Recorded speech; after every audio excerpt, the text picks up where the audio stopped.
বিজ্ঞান সাধারণ ও অসাধারণ বিজ্ঞান বিষয়ক কুইজ অনুষ্ঠান।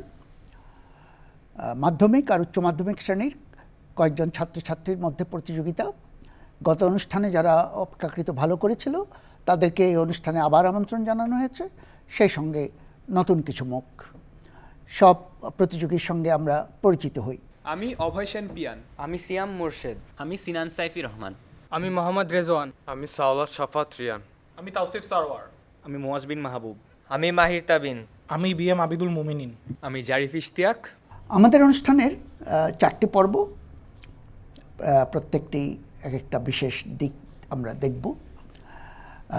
প্রথম পর্বটি হলো বিজ্ঞান সবখানে। সবখানে যে বিজ্ঞান ছড়িয়ে আছে সেটা অনেক দূরে বা অনেক কাছে, সবখান থেকে আমরা 5টা প্রশ্ন করব এবং প্রত্যেকটা প্রশ্নের জন্য 5 নম্বর থাকবে, যেটা আমরা ভাগ করেও দিতে পারি যদি একাধিক জন তার উত্তর দিতে হয়। তো আমাদের প্রথম প্রশ্নটি, বাটারফ্লাই এফেক্ট বলে একটা কথা প্রচলিত আছে। ঠিক আছে, বলো।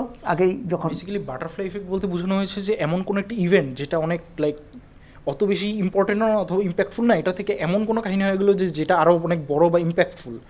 বেসিক্যালি ছোট কিছু থেকে বড় কিছু হয়ে যাও যেটা কেউ এক্সপেক্ট করে না, এটাকে আর কি মেনলি বাটারফ্লাই ইফেক্ট বলে। কিন্তু কেন সেটা হয় আর নামটাও বা কেন? বেসিক্যালি হচ্ছে ছোট কোনো ইফেক্ট থেকে একটা চেইন রিয়াকশনের মতো আরও কয়েকটা সিচুয়েশনসের জন্য একটা বড় ইফেক্টের ক্রিয়েট হয়। বেসিক্যালি এটার কি বাটারফ্লাই এর মতো সেটা বলেছি, কিন্তু বাটারফ্লাইটা কেন এটা বলতে আমি আবার জিনিসটা দিচ্ছি, কিছুটা সত্যতা আছে, আমরা দেখি। না, বাটারফ্লাই আমরা জানি যে বাটারফ্লাই ডানা ঝাপটায়, এবং বাটারফ্লাই যে ডানা ঝাপটায় তার ফলে যে উইন্ড ক্রিয়েট হয়, সে উইন্ড অনেক দূরে কোনো একটা জায়গায় একটা ডেজার্টে স্যান্ডস্টর্ম ক্রিয়েট করতে পারে। এইখান থেকেই বাটারফ্লাই ইফেক্ট নামটা এসেছে। অনেক দূরে গিয়ে কি করবে সেটা? কোনো মরুভূমিতে হয়তো একটা ঝড় তুলে ফেললো, এক্স্যাক্টলি, একটা টর্নেডো সৃষ্টি করলো, অনেক বড় ব্যাপার হয়ে গেল, সেই জন্যে বাটারফ্লাই এফেক্ট। কেন সেটা হতে পারে? কেন বাটারফ্লাইয়ের একটা জিনিস বড় হয়ে যেতে পারে? কারণ স্যার উইন্ড যখন একটা জায়গায় গিয়ে একটা জায়গায় তো উইন্ড শুরু হলো, তা আস্তে আস্তে তার অন্যান্য উইন্ডের সাথে মিশে হয়তো বা এখানে একটা কারণ এর সাথে অনেক কারণ যোগ হয়ে একটা বড় সমস্যার সৃষ্টি করতে পারে। এটা ঠিক আছে, আমি নিচ্ছি। ঠিক আছে, 3 নম্বর আমরা সিনানকে দেবো, আর 2 নম্বর মোমেনিন যে অরিজিনালি বলেছিল তাকে দেবো। এখানে একটা ব্যাপার আছে, কিছু জিনিস আছে আনুপাতিক, যেটাকে আমরা বলি সরল রৈখিক, লিনিয়ার, যা করবো সেটাই পাবো। কিন্তু কিছু জিনিস আছে নন লিনিয়ার, যে আনুপাতিক না, ছোট জিনিসেরও বড় এফেক্ট হতে পারে, এবং এইটা নন লিনিয়ারিটির একটা কারণে এই জিনিসটা হয়। এবং বাটারফ্লাই নামটা দেওয়া হয়েছে, কিন্তু সেটা সম্ভাবনা খুব কম যে বাটারফ্লাই প্রজাপতি পাখা নাড়লো আর কোথাও গিয়ে টর্নেডো হয়ে গেল, এটা সম্ভাবনা কম। কিন্তু অনেক জিনিস আছে যেটা সম্ভাবনা কম না, যেমন আবহাওয়ার অনেক মূলটা কিন্তু খুব ছোট জায়গায়, কিন্তু সেটা অনেক সময় খুব বড় একটা এফেক্ট অন্য জায়গায় গিয়ে হতে পারে। পরিবেশে হয়, পরিবেশে ছোট একটা ভুলের জন্য আমাদের অনেক বড় কাফারা দিতে হয়, বড় দাম দিতে হয়। তো আমরা সেভাবে নাম্বারটা ভাগ করলাম, বাটারফ্লাই এফেক্ট। পরের প্রশ্ন, সাধারণত দিনের বেলায় আমরা আকাশকে নীল দেখি, কিন্তু সূর্য উদয়ের সময়, সূর্যাস্তের সময় এটাকে আবার লালিমা আকাশে লাল দেখি। নীলও বা কেন, লালও বা কেন? শোনা, দিনের বেলা যখন আমরা আকাশকে নীল দেখি তখন হচ্ছে সূর্যের আলোটা আমাদের কাছে যখন আসে তখন একটা কম দূরত্ব অতিক্রম করে, কিন্তু সানসেটের সময় যখন সূর্যের আলো আমাদের কাছে আসে তখন একটা বেশি দূরত্ব অতিক্রম করে, এবং আস্তে আস্তে বেশি দূরত্ব অতিক্রম করতে করতে তার ইন্টেন্সিটি আস্তে আস্তে কমে যায়। কিন্তু রং কেন বদলায়? যেহেতু অনেক বেশি দূরত্ব অতিক্রম করার কারণে অনেক বেশি অ্যাটমসফিয়ার অনেক বেশি হলো, কিন্তু তাতে রং বদলাবে কেন বলতে পারছি। আমরা এটা আবার করে দিচ্ছি।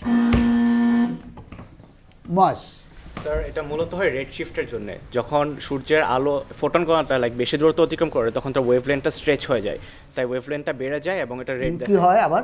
ওয়েভলেন্থটা স্ট্রেচ হয়ে যায়, স্ট্রেচড হওয়ার জন্য এটা লাল দেখায়। এটা আসলে স্ট্রেচ নয়, এটা এক্সাক্ট ফিজিক্যাল জিনিসটা। রিয়ান, তো বেসিক্যালি এখানে যা হয়, অনেক দূরত্ব অতিক্রম করতে গেলে যেহেতু লাল তরঙ্গ দৈর্ঘ্যটা যথেষ্ট বেশি নীল তরঙ্গ দৈর্ঘ্যের তুলনায়, তাই কিন্তু কাজটা কি হয়? এখানে বেশি দূরত্ব অতিক্রম করতে হয় যেহেতু সেটা তো তরঙ্গ, বলেছে তাই যে শক্তি দূরত্ব অতিক্রম করতে। যেহেতু লাল তরঙ্গের শক্তিটা কম নীল তরঙ্গের তুলনায়, তাই না আমরা কারোটাই আসলে নিতে পারছি না, এটা হচ্ছে না। দূরত্ব ঠিক আছে, দূরত্ব বেশি, যেটা সন্ধ্যার সময় বা সূর্যোদয়ের সময় সূর্যাস্তের সময় বেশি।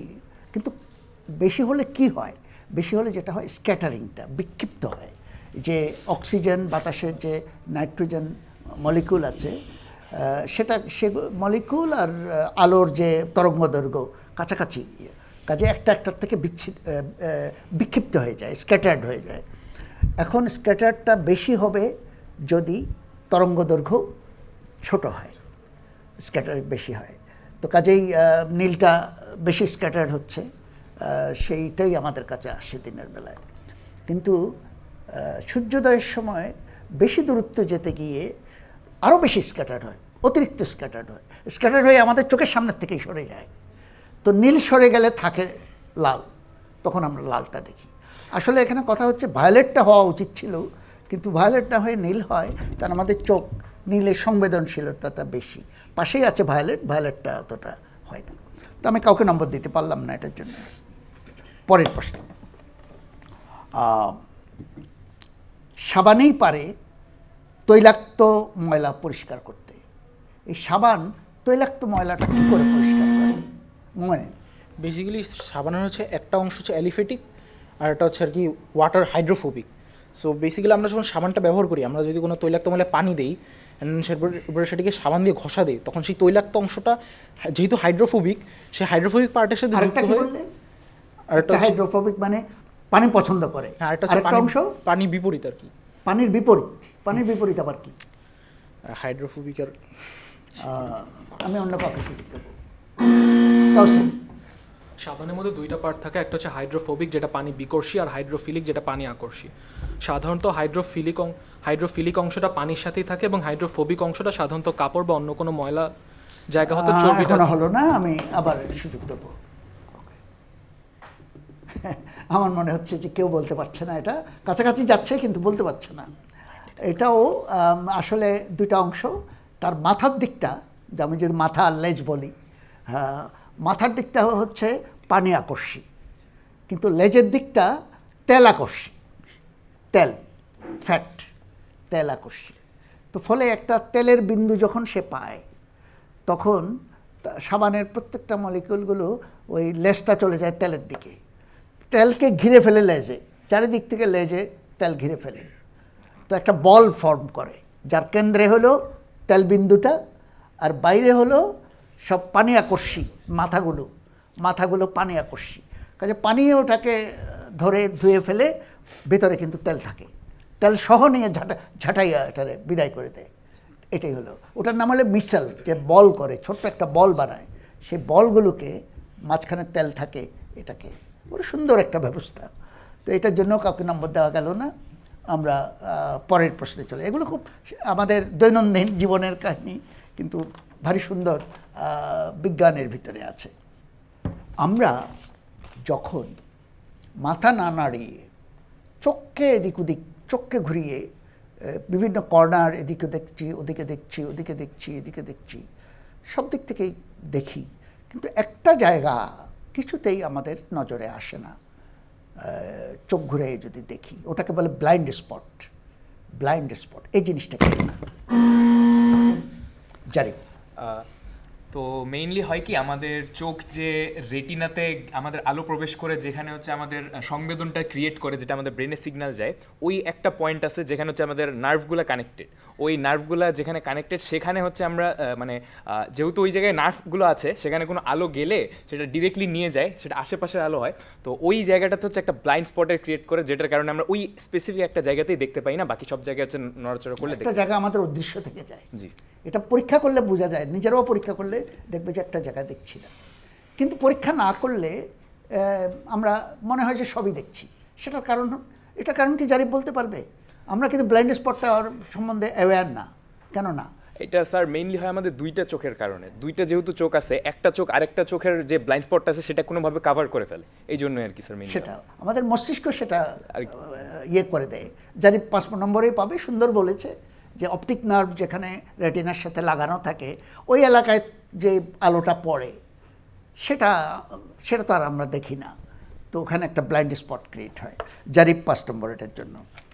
আমরা পরের প্রশ্নে চলে যাই, আমাদের শেষ প্রশ্ন এইতে। আমাদের স্মার্টফোনটা প্রচুর এনার্জি, এতে সকালে একবার চার্জ দিলে বিকালে আরেকবার দিতে হয়, প্রতিদিনই প্রায় দিতে হয়, অনেক বারবার চার্জ দিতে হয়। কিন্তু আমাদের যে পেসমেকার থাকে, অনেকের দরকার হয় পেসমেকার, সে একবার লাগিয়ে দিলে সেটাও ব্যাটারিতে চলে, একবার লাগিয়ে দিলে বছরের পর বছর পেসমেকারটা চলে। দুটাই যন্ত্র, এত তফাৎ কেন আমাদের পাওয়ার? বেসিক্যালি পেসমেকার একটা ক্রিস্টাল ব্যবহার করা হয়, সেটা ব্যবহার করে হচ্ছে ভাইব্রেশনের মাধ্যমে আর কি ওটা চলে, মানে আমরা ওটাকে ব্যাটারি বলতেও পারি, বাট অ্যাকচুয়ালি ওটা ভাইব্রেশনের মাধ্যমে চলে দেখে ওটা অনেক বছর ধরে বাঁচে। কিন্তু ব্যাটারি আছে। হ্যাঁ ব্যাটারি আছে, বাট ওই তাহলে ব্যাটারি কম লাগে কেন, কয়েক বছর চলে কেন? প্রশ্নটা ছিল সেটা। ওই ক্রিস্টালের মাধ্যমে চলে, ক্রিস্টাল ভাইব্রেশনটা করে। ক্রিস্টাল তো ব্যাটারির কারণে হয়নি। আমি আবার এটা দিচ্ছি। সিয়াম। স্যার ওই ভাইব্রেশনটা ব্যাটারিকে চার্জ করে। না, ভাইব্রেশন ব্যাটারি চার্জ করে না।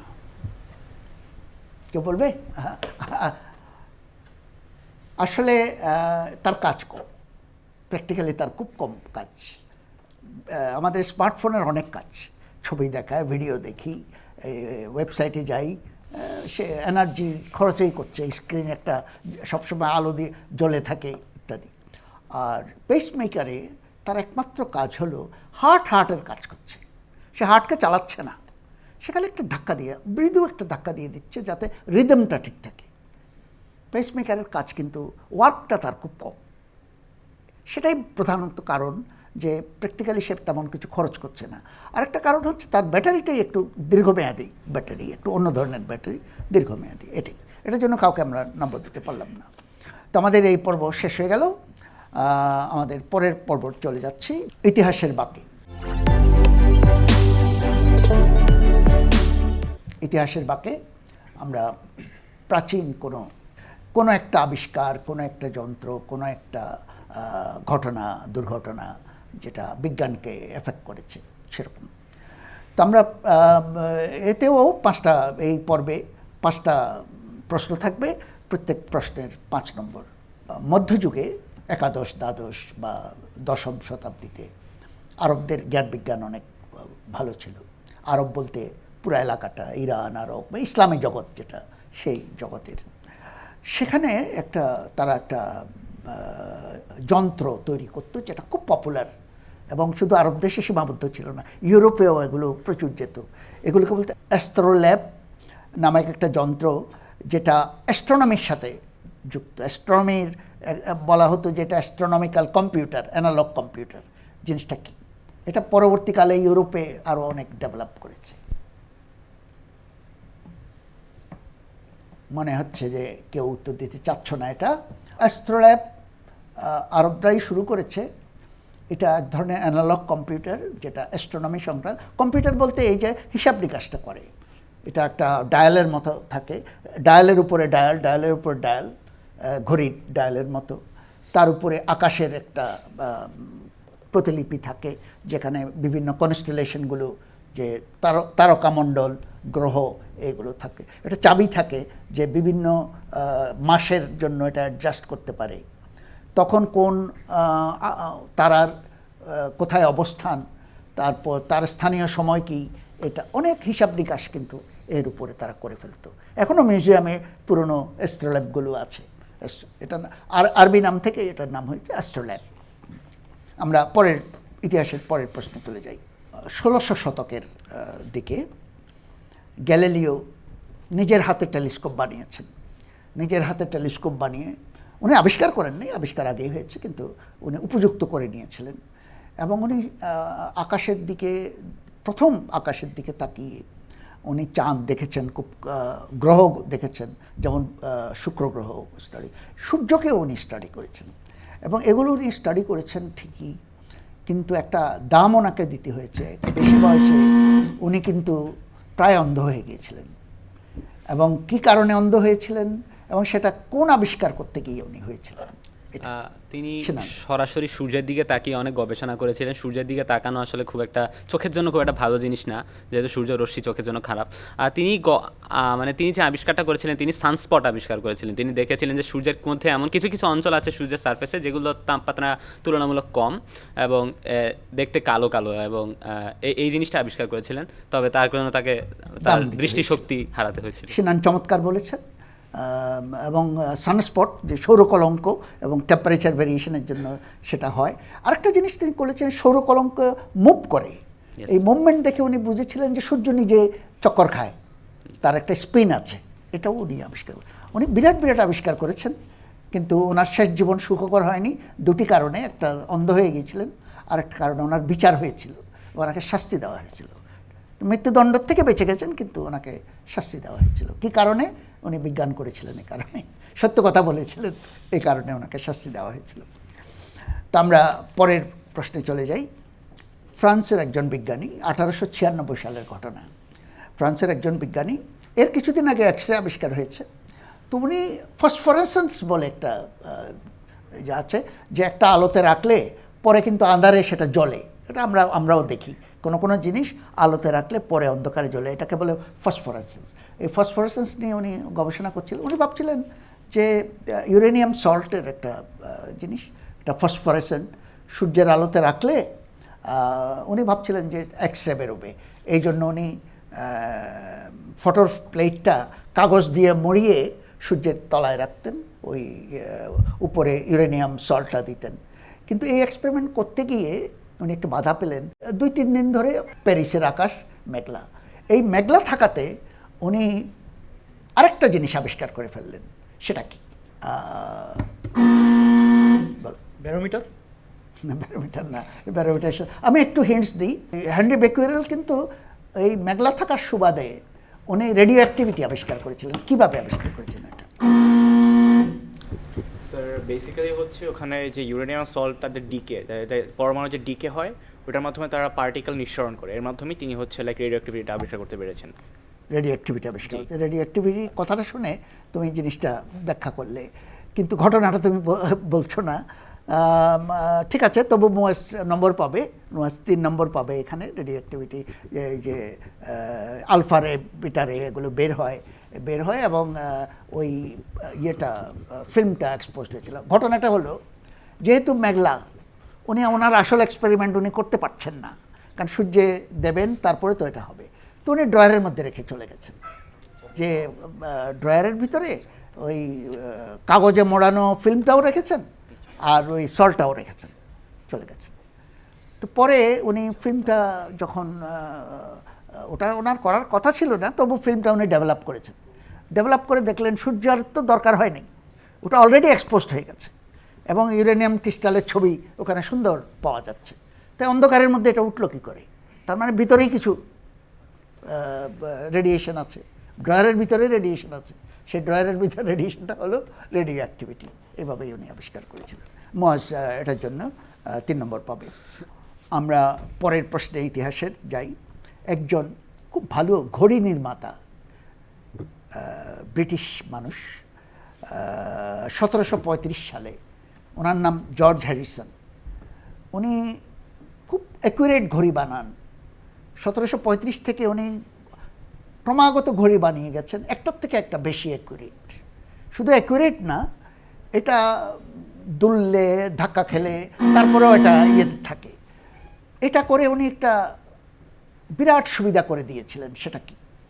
স্যার উনি পেন্ডুলাম ঘড়ি আবিষ্কার করেছিলেন। পেন্ডুলাম ঘড়ি, দোলক ঘড়ি। উনি দোলক ঘড়ি আবিষ্কার করেননি, উনি খুব অ্যাকুরেট ঘড়ি এটা তৈরি করেছিলেন। যেই মেকানিজমেই করুক, স্প্রিং মেকানিজম দিয়ে তৈরি করেছিলেন, কিন্তু সেটা কাজে লেগেছে অন্যদের, খুব সাংঘাতিক একটা কাজে লেগে গেছে। এটা কি? George Harrison. সময়টা হলো 1735 থেকে 1759, এবং এটা দুললে ঘড়ি অ্যাকুরেট থাকে, মানে কিছু অসুবিধা হয় না, দোলাদুলিতে অসুবিধা হয় না। মাস এটা হচ্ছে যারা সেলর ছিল তারা হচ্ছে টাইম ট্র্যাক করতে পারতো। কারা? সেলর, নাবিক। সেলার। জি। টাইম ট্র্যাক করে সেলারদের লাভ কি? টাইম ট্র্যাক করে তারা সেলাররা বুঝতে পারতো যে তাদের ডেস্টিনেশনে পৌঁছাতে আর কত সময় লাগতে পারে। তো সেটা তো সে সূর্য দেখে বা স্থানীয় সময় দেখে বুঝতে পারে। ঠিক আছে, মানে স্টেশনে পৌঁছতে কি সময় লাগবে, আমি ঘড়ি দেখলেই কি এটা বুঝতে পারবো? ঘড়ি দেখলে লাগে একটা অনুমান করতে পারতো তারা। ও কিছুটা হিন্টস দিয়েছে, কিন্তু আসল এটা দেখে যদি কেউ বলতে পারো এই হিন্টস থেকে। ঠিক আছে, কেউ বোধহয় পারলে না। আমি মুয়াজকে এটার জন্য 2 নম্বর দেবো, এর বেশি না। এটা গুরুত্বপূর্ণ জিনিস। এটা দিয়েই, এটাকে ক্রনোমিটার বলা হয়, হ্যারিসন্স ক্রনোমিটার। ক্রনোমিটার হলো খুব অ্যাকুরেট ঘড়ি। ঘড়ি অ্যাকুরেট থাকলে হয় কি, উনি যখন রওনা দিলেন, লন্ডন থেকে রওনা দিলেন, লন্ডনে হচ্ছে গ্রিনিশ টাইম, ঘড়িতে থেকে যাবে গ্রিনিশ টাইম। উনি যেখানে গেলেন সেখানে স্থানীয় টাইম উনি কিন্তু সূর্য দেখে বুঝতে পারেন। মাথার উপরে যখন সূর্য 12টা, গ্রিনিশ টাইমে কিন্তু 12টা না, 6টা। তো উনি বুঝতে পারবেন যে উনি কতটা ওয়েস্টে বা ইস্টে আসছেন, শুধু সময় দেখে, সময় কম্পেয়ার করে। তার মানে অক্ষরে দ্রাঘিমা বোঝা, যেটাকে লঙ্গিটিউড বলি। হ্যাঁ, আমরা ল্যাটিটিউডটা যেটা অক্ষরেখা, এটা কিন্তু সূর্যের ইয়ে দেখে আমরা বুঝতে পারি, বা তারার দেখে বুঝতে পারি, কিন্তু লঙ্গিটিউড পারি না। লঙ্গিটিউড ঘড়ি দেখে বুঝতে হয়। এর আগে কিন্তু নাবিকরা সহজে নিজের স্থান নির্ণয় করতে পারতো না, এই ঘড়ির কারণে, হ্যারিসনের ক্রনোমিটারের কারণে এটা পেরেছে। এটার জন্যে ওই মুয়াজকে কিছু নম্বর দেওয়া হলো। আমরা শেষ প্রশ্নে চলে গেলাম, ইতিহাসে। মিস্টার ওয়াটসন, এখানে আসেন, আপনাকে আমার দরকার। এই কথাটা কেন এত বিখ্যাত? এই উক্তিটি হচ্ছে গ্রাহাম বেলের। তিনি প্রথম সফলভাবে টেলিগ্রাফ যখন আবিষ্কার করেন তখন প্রথম এই কথাটি তিনি বলেন। টেলিগ্রাম না, টেলিফোন আবিষ্কার করেন তিনি। আসলে প্রথমে হচ্ছে আবিষ্কার করতে চেয়েছিলেন একটি টেলিগ্রাফ, যেখানে এক তারের মাধ্যমে তিনি অনেকগুলো তথ্য টেলিগ্রাফ পাঠাতে পারতেন। কিন্তু সেখানে তিনি একটা সমস্যা দেখতে পান যে মানুষের কণ্ঠ যখন তিনি বলতেন তখন মানে সেগুলো বিদ্যুৎ শক্তিতে রূপান্তরিত হয়ে মানে কেমন মানে বিক্ষিপ্ত হয়ে যেত। তিনি মানে পরের যে জন সে শুনতে পারতো না। যখন তিনি এই টেলিফোন সফলভাবে আবিষ্কার করলেন তখন তিনি প্রথম এই উক্তিটি করেন যে ওয়াটসন। রিজওয়ান কথা ঠিকই বলেছে, কিন্তু ওই কথাটা মিস্টার ওয়াটসনকে কেন ডাকলেন? উনি কিন্তু ইচ্ছা করে ডাকেন না, ওনার দরকার হয়েছিল বলে ডাকছেন। উত্তর সঠিক, আমি 5 নম্বরেই দেব। মিস্টার ওয়াটসন ছিলেন আরেকটা দূরে, আর উনি ছিলেন, ওরা পরীক্ষা করছিলেন যে কণ্ঠটা, এটা টেলিগ্রাফ নয়। শুরু করেছিলেন টেলিগ্রাফ দিয়ে, কিন্তু টেলিগ্রাফ উন্নত করার জন্য তো কণ্ঠটা গেল। হয়েছে কি, ব্যাটারির যে অ্যাসিড থাকে, এই কাজ করতে গিয়ে অ্যাসিড পড়ে গেছে গায়ে। এখন কেউ হেল্প না করলে তো তার কাপড় চোপড় অ্যাসিডে পুড়ে যাবে। তা উনি কিন্তু টেলিফোনে বলার জন্য না, উনি চিৎকার করে বলছে, ওয়াটসন সাহেব এদিকে আসেন। কিন্তু এটা ওয়াটসন টেলিফোনের ভিতরে শুনেছিলেন। একদম মানে সে খুশি, এসে গেছে, সুন্দর আওয়াজ চলে আসছে। এই ছিল টেলিফোনে প্রথম কনভারসেশন। চমৎকার, 5 নম্বর পাবে। আমরা পরের পর্বে চলে যাই, যেটা ভবিষ্যতের পর্ব। 2025 থেকে 2035 আমাদের পর্বের নাম। 2025 থেকে 2035 এই পর্বে, ভবিষ্যতের পর্বে আমাদের 2টো দৃশ্যপট দেব, প্রত্যেকটিতে 10 নম্বর করে থাকবে। এটা ভাগও করে দেওয়া যেতে পারে। আমাদের প্রথম প্রশ্ন হচ্ছে, নিউক্লিয়ার ফিশন জাস্ট পসিবল হচ্ছে, সামনে আমরা কিভাবে এটা জিনিসটা অভয়? আমরা জানি নিউক্লিয়ারের 2 রকমের প্রক্রিয়া আছে, একটা হচ্ছে নিউক্লিয়ার ফিশন আর একটা নিউক্লিয়ার ফিউশন। বর্তমানে আমরা নিউক্লিয়ার ফিশন ব্যবহার করে শক্তি উৎপাদন করছি, কিন্তু ফিউশন হলো যখন আমরা 2টি পরমাণুর নিউক্লিয়াসকে একত্রে করে বড় ভরের পরমাণু তৈরি করে এবং সেটা থেকে বিপুল পরিমাণ শক্তি উৎপন্ন হয়। তো 2024 থেকে 2025 এই সময়টাতে দেখা গেছে যে আমরা সফলভাবে লেজার টেকনোলজি ব্যবহার করে 2টি হাইড্রোজেন অ্যাটমকে মিক্স করে, নিউক্লিয়াসকে মিক্স করে হিলিয়াম অ্যাটমে তৈরি করছি। তো এখান থেকে আমাদের যতটুকু শক্তি ইনপুট দেওয়া হয়েছে লেজারের মাধ্যমে, তার চেয়ে বেশি পরিমাণ আমরা আউটপুট পেয়েছি। তো আগামী 10 বছরে দেখা যাবে যে এই টেকনোলজিটা খুবই দ্রুত উন্নতি লাভ করবে। তো শুরুতেই যে জিনিসটা আর কি আমাদের সবচেয়ে বেশি উপকার করবে সেটা হচ্ছে, আমরা যদি নিউক্লিয়ার ফিউশন আমরা তৈরি করতে পারি তাহলে জীবাশ্ম জ্বালানির ব্যবহার অবশ্যই কমে যাবে। সেটা প্রকৃতির উপর তাহলে জীবাশ্ম জ্বালানির প্রভাব যেটা আছে সেটা অনেক কমে যাবে।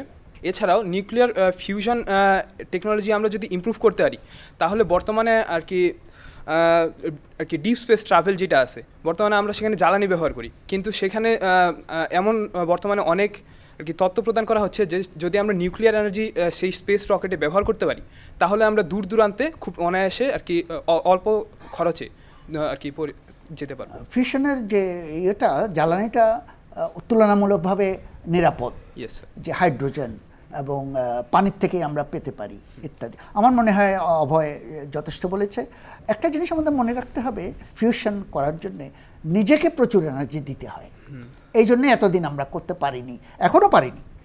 এখন জাস্ট অ্যাচিভ হয়েছে যে যা দিচ্ছি তার চেয়ে একটু বেশি পাচ্ছি, কিন্তু সেটা কোনো কাজে লাগবে না, অনেক বেশি পেতে হবে। সে অনেক বেশিটা আগামী হয়তো আমরা আশা করছি যে 2027-28-এর দিকে আমরা একটা সিরিয়াস রিঅ্যাক্টর বানাতে পারবো, যেটা দিয়ে ইলেকট্রিসিটি তৈরি করতে পারবো। পরে 2035-এর দিকে গিয়ে হয়তো এটাই নর্মাল আমাদের বিদ্যুতের সোর্স হতে পারে। নিউক্লিয়ার ফিউশনের কিন্তু আরেকটা জিনিস মনে রাখতে হবে যে এই চেষ্টাটা চলছে প্রায় 70-75 বছর ধরে। চেষ্টা কিন্তু শুরু হয়েছে একেবারেই সেই হাইড্রোজেন বোমার আমল থেকে, কিন্তু পারে নাই মানুষ যে লেগে রয়েছে এটার পিছনে, আজকে সেটা কিছুটা সম্ভব হয়েছে। তো আমরা এটার জন্য অভয়কে 10 নম্বরই দেব। পরের যে দৃশ্যপটটা, আমাদের মানুষের পপুলেশন বাড়ছে, খাবারের প্রয়োজন বাড়ছে, খাদ্য সংস্থান করতে হচ্ছে।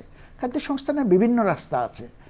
একটা তো হচ্ছে যেভাবে আমরা করছি হাইব্রিড ইত্যাদি করে আমরা করছি, গ্রিন রেভলিউশনে বাড়িয়েছে।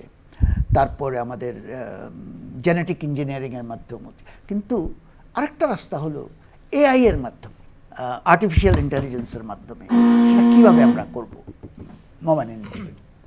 বেসিক্যালি আমরা হচ্ছে এআইয়ের মাধ্যমে যেটা করতে পারবো সেটা হচ্ছে আমরা মনে করেন নির্দিষ্ট একটা এরিয়ায় গেলাম, ওখানে গিয়ে আমরা জানতে পারবো অ্যাটলিস্ট যে ওই মাটিতে সয়েলে বা কিসের নিউট্রিয়েন্ট প্রচুর পরিমাণে আছে, লাইক আমরা ফাস্ট করতে পারবো। বিকজ আমরা অ্যাজ এ হিউম্যান যদি করতে চাই সময় বেশি লাগবে। আমরা যদি সেটা এআই দিয়ে করতে পারি তাহলে আমরা সেখানে বুঝতে পারবো যে কোন ফসলগুলো ফলানো সহজ হবে বা কোন ফসলগুলো ফলানো ভালো হবে। এছাড়াও আমরা এআইয়ের সহায়তায় দ্রুত রিকম্বিনেন্ট ডিএনএর মতো জিনিসপত্র করতে পারবো, যার ফলে আমরা হয়তো কোনো রোগ প্রতিরোধী উদ্ভিদও তৈরি করতে পারবো, যা আমাদেরকে আরও এফিসিয়েন্ট করবে, অথবা ফসল বৃদ্ধিকারী কোনো উদ্ভিদও তৈরি করতে পারবো এআইয়ের মাধ্যমে। অথবা এমন হতে পারে যে আমরা যে ফসল চাষ করছি সেখানে দেখা যায় যে রোগ হলে অনেক ফসল ধ্বংস হয়ে যায়, এই ক্ষতিটার রক্ষা করার জন্য আমরা এআই ব্যবহার করতে পারবো। যেমন এআই যদি আমরা ন্যানোবটে ইমপ্লিমেন্ট করতে পারি, তাহলে ওরা হয়তো সেই প্ল্যান্টের মধ্যে গিয়ে প্ল্যান্টের যেখানে ক্ষতস্থান, সেখানে যেই জীবাণুর কারণে ক্ষত হয়েছে সেগুলোকে ধ্বংস করতে পারবে। ঠিক আছে, মোমিনিন অনেকগুলোই বলেছে, কিন্তু আরও সরাসরি এআই এর এফেক্টটা বা মেশিন লার্নিংয়ের কাজটা কীভাবে আমরা স্মার্ট এগ্রিকালচারটা আমরা কীভাবে করতে পারি, যদি কেউ অ্যাড করতে পারে এটা সাথে। শোনান। একটা ক্ষেতে যদি আমরা একবার কোনো ফসল উৎপাদন করি, তারপর আরও যদি ফসল উৎপাদন করতে থাকি, আমরা জানি যে একটা ফসল যদি বারবার একই খামারে একই ফসল বারবার ব্যবহার করা যায় না, সেক্ষেত্রে একটা নিউট্রিয়েন্টের ঘাটতি ঘটতে থাকে। তো আমরা এআই ব্যবহার করে বারবার সেখানেই দেখতে পারি যে সেই ফসলগুলো এরপর কীভাবে সেটাকে ডেভেলপ করা যায়, ওই নিউট্রিয়েন্টের উপর ডিপেন্ডেন্সটা কমানো যায়। এটা একটা মানে এআই কীভাবে সাহায্য করতে পারে। দ্বিতীয়টা যেটা হচ্ছে যে আমরা জানি যে লেবার ইন্টেন্সিভ এগ্রিকালচারের সময় এবং উৎপাদন সময় বেশি লাগে, উৎপাদন কম লাগে। সেখানে যদি আমি একটা মানুষকে খেতে না পাঠিয়ে সেখানে যদি এআই দিয়ে যদি সে অনেকগুলো ট্রাক্টরকে পাঠাই, তাহলে একই সময় হচ্ছে মানে সময় কম লাগবে, মানুষও কম লাগবে। ঠিক আছে, আমি সিনানকে এখানেই থামাই। আমার মনে হয় মোমানিনই ভালো বলেছিল এটা। সিনান অল্প কিছু নাম্বার পাবে, হয়তো 2 এবং মোমানিন 8। এখানে অপটিমাইজ করার ব্যাপার আছে। আরেকটা জিনিস হচ্ছে যেটা এখনই হচ্ছে, যে কোনো উদ্ভিদ যদি ডিস্ট্রেসে থাকে, মানে কষ্টে থাকে, যে পানি কমে গেছে বা কেউ তাকে আহত করেছে, তার থেকে এক ধরনের আল্ট্রাসনিক শব্দ বেরোয়। এই শব্দের মানে কিন্তু আমরা বুঝি না, এআই বুঝবে। এআই কিন্তু এর মধ্যে প্যাটার্ন আবিষ্কার করবে, যে এআই যেরকম অ্যানিম্যালের শব্দ মধ্যে প্যাটার্ন আবিষ্কার, মেশিন লার্নিং, এটা এলএলএম লাগবে না, সিম্পল মেশিন লার্নিংয়ে কিন্তু এখনই করে দিচ্ছে এটা। তো এখন কিন্তু লার্জ স্কেলে কৃষিতে এটা যায়নি, এটা সামনে কৃষিতে যাবে। যে আমার অফিস এখানে, আমার একরে এরকম কৃষি জমি আছে, সেখান থেকে একটা সিগন্যাল আসছে যে আল্ট্রাসাউন্ড, এআই ব্যাখ্যা করে দিয়েছে যেখানে পানি কমে গেছে, উদ্ভিদ কান্না করছে, পানি কমে গেছে, সে কান্না আমি শুনতে পাবো এবং সেটাকে এভাবে ইন্টারপ্রেট করতে পারবো। তো সেভাবেই আমরা এগোবো সামনে একটা স্মার্ট কৃষির দিকে। মোমেনিন 8 নম্বরেই পাবে এটা, আর সিনান 2 নম্বর। শেষ করে ফেললাম এই ভবিষ্যতের ব্যাপারটা। আমাদের শেষ যেটা সেটা হল লিমেরিক। মজার ছড়া, 5 লাইনের ছড়া। 5 লাইনের মনে আছে? প্রথম লাইন, দ্বিতীয় লাইন, পঞ্চম লাইন একই ছন্দে, মাঝখানে টিপ্পনী, সেটা একটা খবর দেবে, আর কনক্লুশনটা পঞ্চম লাইনে আগের সাথে মিলিয়ে। তো একটা নিয়মকানুন আছে। তো আমরা 2টা লিমেরিক বলবো, বিজ্ঞানকে উপস্থাপন করে মনোযোগ দিয়ে শুনতে হবে এবং লিমেরিকের অর্থগুলো, ব্যাখ্যাগুলো দিতে হবে। প্রত্যেকটাতে 10 নম্বর করে 2টা লিমেরিক। মারি কুরি কাজ করতেন দিনেও রাতে, অদ্ভুত আলো ছড়াতো পাথরের সাথে। এ আলো যে মানা ছিল না তা জানা, তেজস্ক্রিয়ার মরণ ব্যাধি বাসা বাঁধল তাতে। আমি আবার বলি, মারি কুরি কাজ করতেন দিনেও রাতে, অদ্ভুত আলো ছড়াতো পাথরের সাথে। এ আলো যে মানা ছিল না তা জানা, তেজস্ক্রিয়ার মরণ ব্যাধি বাসা বাঁধল তাতে। মোমেনিন। বেসিক্যালি এখানে ম্যারি কিউরির রেডিয়েশন নিয়ে রিসার্চটার ব্যাপারে বলা হয়েছে। বেসিক্যালি উনি হচ্ছে পোলোনিয়াম নিয়ে কাজ করছিলেন যখন, তখন হচ্ছে অনেক আলোর নিঃসরণ হচ্ছে অবভিয়াসলি, কিন্তু তিনি জানতেন না যে এই আলোগুলো অ্যাকচুয়ালি তার বডির জন্য ক্ষতিকর, আলফা বিটা গামা। সো উনি যখন এক্সটেন্সিভ লেভেলে কাজ করতে থাকেন, একটা পর্যায়ে গিয়ে ওনার ক্যান্সার হয়ে যায়, রেডিয়েশন ক্যান্সার, এবং ওটার ফলে উনি আনফর্চুনেটলি মারা যান। বাট আমরা অ্যাটলিস্ট এটা থেকে এটা জানতে পেরেছি যে radiation is not good for us, and এটার জন্য আমাদের ক্যান্সার মতো সমস্যা হয়, অ্যান্ড আমাদের হয়তো প্রজন্মতে ভবিষ্যতে বিকলাঙ্গ বাচ্চাও আমরা জন্ম দিতে পারি এর জন্য। মোমেনিন সঠিক, এবং 10 নম্বর পাবে এটার জন্য। মারি কুরি আমরা জানি যে উনি 2বার নোবেল প্রাইজ পেয়েছিলেন, অত্যন্ত গুণী একজন নারী বিজ্ঞানী। কিন্তু দুর্ভাগ্যের বিষয় হলো যে তিনি যা আমাদেরকে দিয়ে গেছেন, কিন্তু নিজেকে এটার জন্যে একটা মূল্য দিতে হয়েছে ওনাকে, যেহেতু অনেক কিছু আমাদের জানা ছিল না তখন। আমরা পরের লিমেরিকটায় চলে যাই। সবাই বলে রক্ত বাতাসে, পাস্তুর বলেন এ হয় জীবাণু আসাতেই, গরম করে দ্রুত শীতল, জীবাণু ধ্বংসের এই কৌশল, রোগ থেকে নিরাপদ তাহাতেই। সিনান। এখানে লুই পাস্তুরের জার্ম থিওরির কথা বলা হচ্ছে। একটা সময় পর্যন্ত বিশ্বাস করা হতো যে রোগ হতো ব্যাড এয়ার, ম্যাল এয়ার এর কারণে, এবং পাস্তুর প্রথম এটার বিরোধিতা করেন। তিনি বলেন যে রোগ আসলে ব্যাড এয়ারের সাথে কোনো সম্পর্ক নাই, রোগ হয় মাইক্রো অর্গানিজম বা জীবাণুর কারণে একটা, এবং এই জীবাণু হচ্ছে একজন থেকে আরেকজনের কাছে ছড়াতে পারে। এজন্য তিনি এটাও বলেন যে তখন ডাক্তারদের হচ্ছে হাত ধোয়া উচিত রোগীদের কাছ সংস্পর্শে আসার আগে। এখানে যেটা বলা হচ্ছে যে গরম থেকে ঠান্ডা, সে লাইনটা কি আরেকবার বলা যাবে? নিশ্চয়ই। পাস্তুর বলেন এ হয় জীবাণু আসাতেই, গরম করে দ্রুত শীতল, জীবাণু ধ্বংসের এই কৌশল। আমরা জানি যে মাইক্রো অর্গানিজম মানে সব মাইক্রো অর্গানিজমেরই একটা অপটিমাম টেম্পারেচার আছে। সো এখানে আমরা যদি সেই টেম্পারেচার থেকে নামিয়ে ফেলি, শীতল করে ফেলি, তাহলে মাইক্রো অর্গানিজমগুলো মরে যাবে, এবং পাস্তুর এটাই বলেছিলেন। না, এখানে আরেকটু কথা আছে, যদি কেউ বলতে পারে। পাস্তুরের নামের সাথে জড়িত এটা। পাস্তুরীকরণের কথা বলা হচ্ছে। পাস্তুরীকরণের কথা বলা হচ্ছে যে দুধটাকে বা এরকম যদি পাস্তুরিত করে নেয়, পাস্তুরিত করা মানে কি?